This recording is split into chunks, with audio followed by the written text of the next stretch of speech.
I've always loved the idea of fairy and forest spirit characters with deer antlers. I've been wanting to make an antlered art doll for a while. I've never made antlers before, but it can't be that hard, can it? I've already stuffed all the pieces and done most of the jointing. Now before I attach the legs to the body, I want to paint some boots. This is a lot easier to do when the legs are detached. These are going to be lace-up boots, so I'm just painting them on in acrylics. Those will need to dry for a bit and then I'll use some waxed thread to make the laces. While I wait for the paint to dry, I'm going to button joint the head.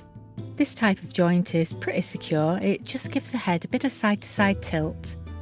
I use a strong upholstery thread and anchor the joint between one button in the middle of the back and another one on top of the head. The buttons will be covered by the hair and the clothing, so they're not going to be visible on the finished doll. It can be a little bit fiddly getting the threads and the buttons in exactly the right position, but it's worth taking your time and experimenting to make sure the head sits and moves the way you want it to. This will be different on different body and head shapes. For some dolls, you're going to want to anchor the joint on the front of the body rather than on the back. Alternatively, some people use internal joints, so you'd have the button inside the body and then close it up afterwards. I think that method would work well on a larger doll, or one where you can't easily hide buttons under clothing.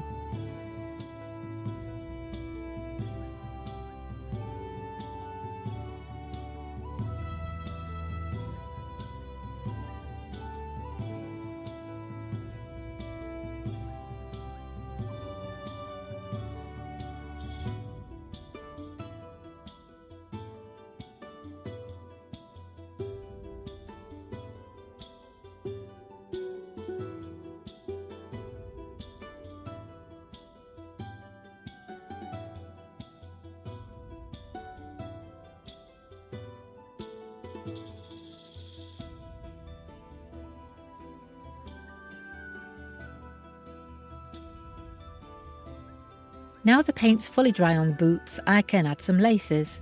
I'm using a waxed linen thread for this bit. I feel like it gives the laces a nice crisp look. I marked out some holes with the needle first and I'm just lacing them up as you would a real pair of boots.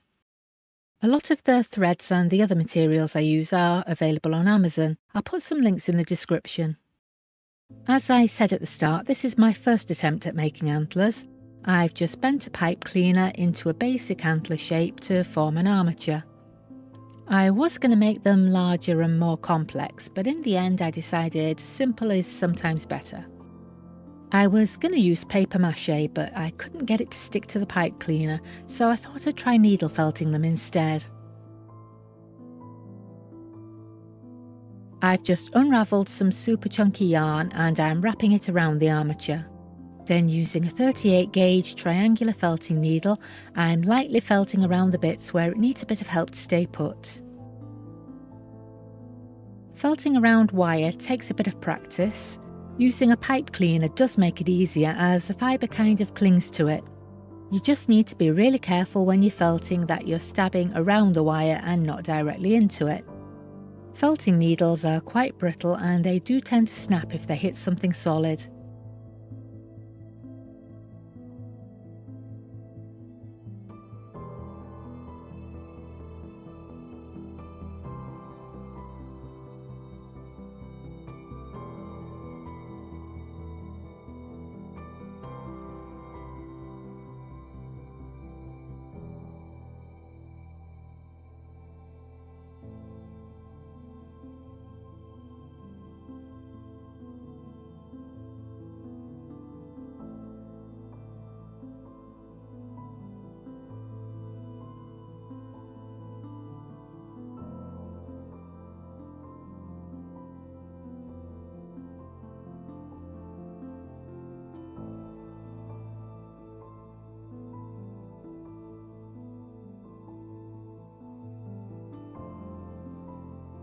That's not bad. It's a bit more fluffy than I'd like it to be, so I'm going to coat it with some watered down PVA glue just to stiffen the fibres a bit and give it a smoother finish. This is actually the end of a tub of craft glue that was all dried up. I've added some warm water to it, left it to dissolve a bit and given it a good stir. It's a good way of using up leftover bits that would otherwise be thrown away.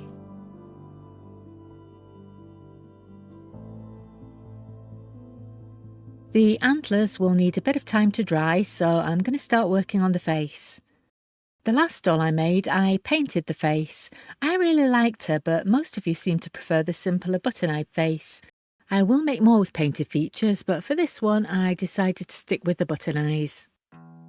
As usual, I'm using Derwent Chroma Flow for the shading and blending it with a colourless blending pencil.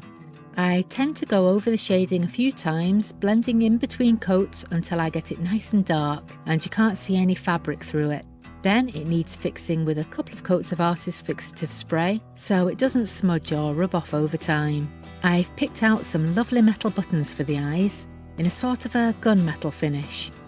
I've had these in my stash for quite a while. I used to be able to get some interesting embossed metal buttons really easily for the eyes, but it's got a lot harder to find them in the last few years. So when I do find nice buttons, I like to save them for the right doll. Resin buttons are fine for a doll in a more modern style, but they weren't going to work for this little one. Having the right buttons makes such a difference.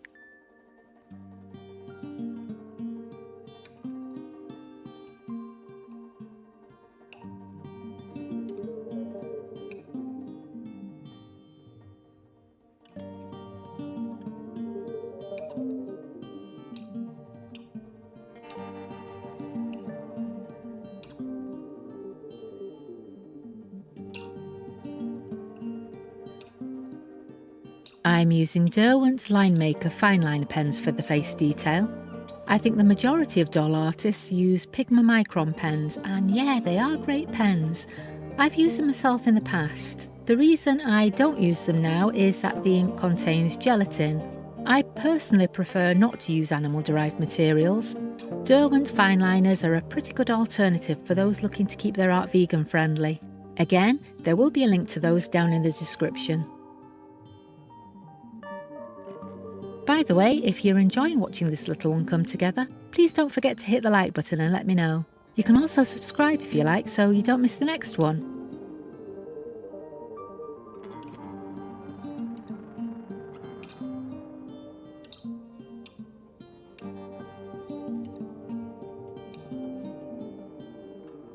I've unravelled some acrylic boucle yarn for the hair.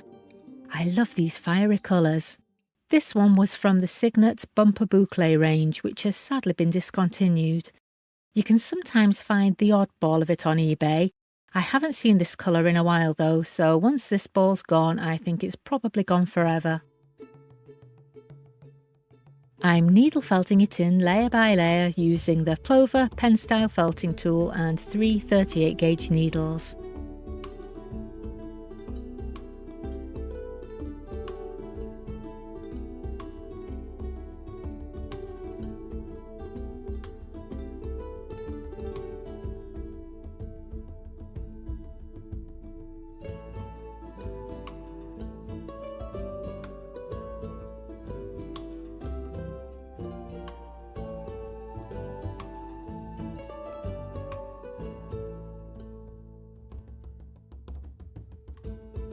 Once I've covered the whole head, I just need to figure out the best way to attach these antlers. I figured I can probably fix them in place with a couple of stitches, then felt the hair over the top. This is a little bit tricky. I want them to be fixed securely, but I also need to try and hide the stitches under the hair.